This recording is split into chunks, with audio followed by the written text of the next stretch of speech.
আমি এই প্রত্যেকটা বিষয়ের সংক্ষেপ আলোচনা করে ধারাবাহিক আলোচনার মধ্যে আমি চলে যাব। ধারাবাহিক আলোচনা হচ্ছে, আমি গত জুমা আলোচনা করেছিলাম বাবা আদম আলাইহিসসালাতু ওয়াস সালামের জীবনী নিয়ে, ঠিক কিনা? আমি ওইদিকে চলে যাব। কোরআন পাকের মধ্যে সূরা আর-রাহমানের মধ্যে আল্লাহ তাআলা ইরশাদ করেন, বিসমিল্লাহির রহমানির রহিম, কুল্লু মান আলাইহা ফান ওয়া ইয়াবকা ওয়াজহু রাব্বিকা যুল জালালি ওয়াল ইকরাম فبأي آلاء ربكما تكذبان।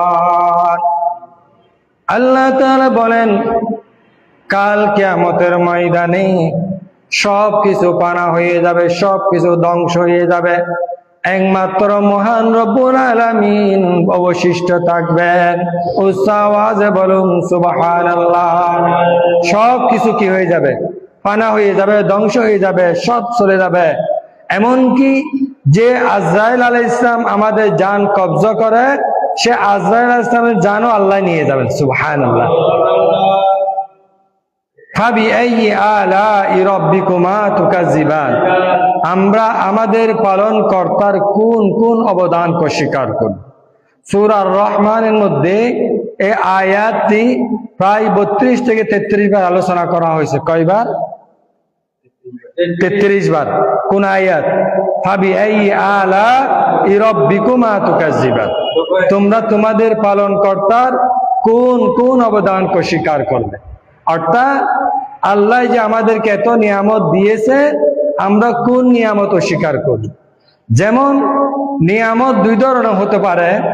একটা হচ্ছে আমাদের শরীরের নিয়ামত, যেমন আল্লাহ আমাদেরকে হাত, পা, চোখ, নাক, মুখ, ব্রেন, এত সম্পদ আমাদেরকে দিয়েছে। এক একটা সম্পদ কোটি কোটি টাকা দিলেও শুকর আদায় করা যাবে না। যাদের চোখ নাই তারা বুঝতেছে চোখের কি দামি, যাদের পা নাই তারা বুঝতেছে পায়ের কি মূল্য, এবং যারা অসুস্থ তারা বুঝতে সুস্থতা কত মূল্যবান।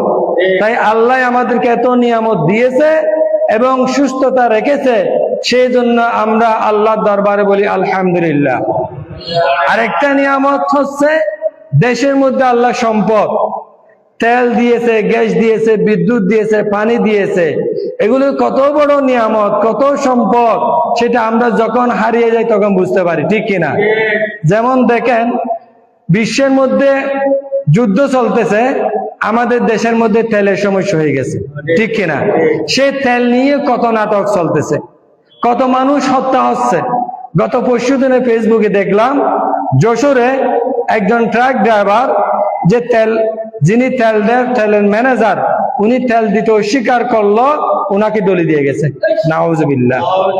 আবার কিছু কিছু দেখা যায় যারা মোটর সাইকেল চালায়, তারা লেন ধরতে বিরক্ত হয়ে গেছে, সেই শুনে তারা মারামারি করতেছে। বিভিন্ন রকমের বিশৃঙ্খলা হচ্ছে, কিসের কারণে? তেলের কারণে। কত বড় সম্পদ।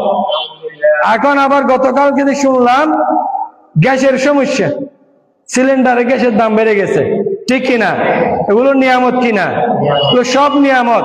তাহলে এই তেল, এগুলো দেশের সম্পদ, এটা কোনো সরকারের সম্পদ না, এটা কার?